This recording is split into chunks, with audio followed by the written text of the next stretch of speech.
I've been diagnosed by our doctor with chronic fatigue syndrome. I have good days, I have bad days, and I would liken it to a bit like playing a game of energy snakes and ladders. I'm very lucky because I can do 90% of my work from home, and it's a job that's very flexible. And I do on average about 10 to 15 hours a week. I tend to do 2 to 3 hours every day, so I can split it up on a daily basis that way.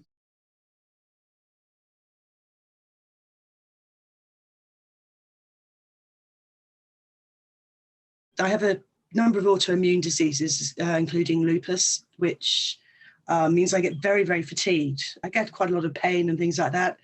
And when I'm very fatigued, I can do something like get in the car and I can't remember how to get back from Tesco's. So if I'm out working for 3 days, then even if I'm feeling lively on the fourth day, I make sure I have a good rest. I learned a long time ago that honesty is the best policy. I have not got a lot of jobs, I'm sure, because of saying that I have health issues. But also where I have, I've expected employers to kind of accept and understand, and found out that they haven't. I was absolutely furious and felt really let down by them because I'd been so honest.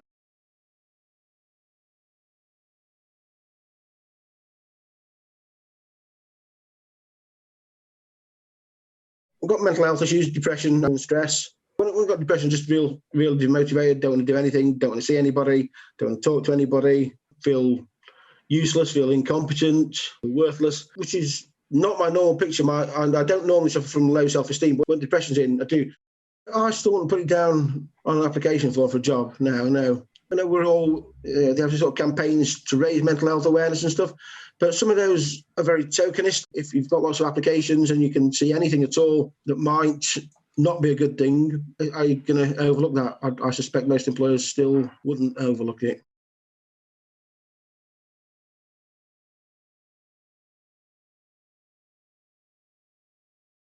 My experience of having cancer, there are many challenges, some of which are practical, some of which are financial. You know, I was one of those people who felt, well, you had chemo, you lost your hair, you were sick, then everything was fine.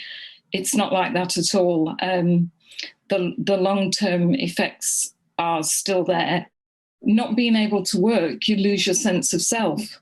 So your sense of who you are and your ability to contribute and make a difference is completely taken away.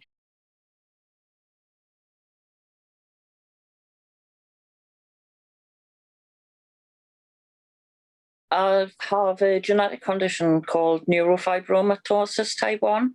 The main issue with it is you have growths on your nerve endings. It's generally really bad pain. And I've got a mental health condition with borderline personality disorder.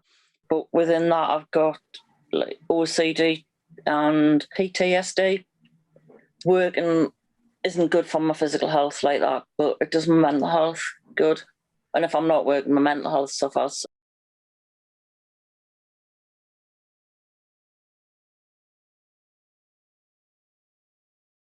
I have anxiety and depression. I've had it most of my life, I would say. I used to drink to try and alleviate it, but of course that brought its own problems and I became an alcoholic. So I don't drink anymore. Sometimes, because I'm so nervous, things don't go in. If somebody says, oh, could I please have a bottle of water? I might go downstairs, I think, I need to get some, what was it? And then I have to go back up and say, sorry, what was it you wanted? So, yeah, just pure panic, really, and feeling I'm not good enough, I can't cope with it.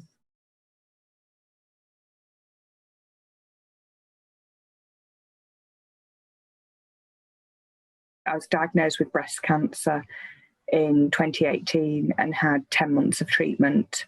I returned to work about 8 weeks after the end of my treatment, and looking back, I think it was too soon. I hadn't processed what I'd been through, and I had symptoms of PTSD really from the chemo. Previously, I had a tendency just to kind of like see the end of the day coming and just carry on and get to the end of the day. Whereas now I think, no, actually it's better for me just to take a bit of a break.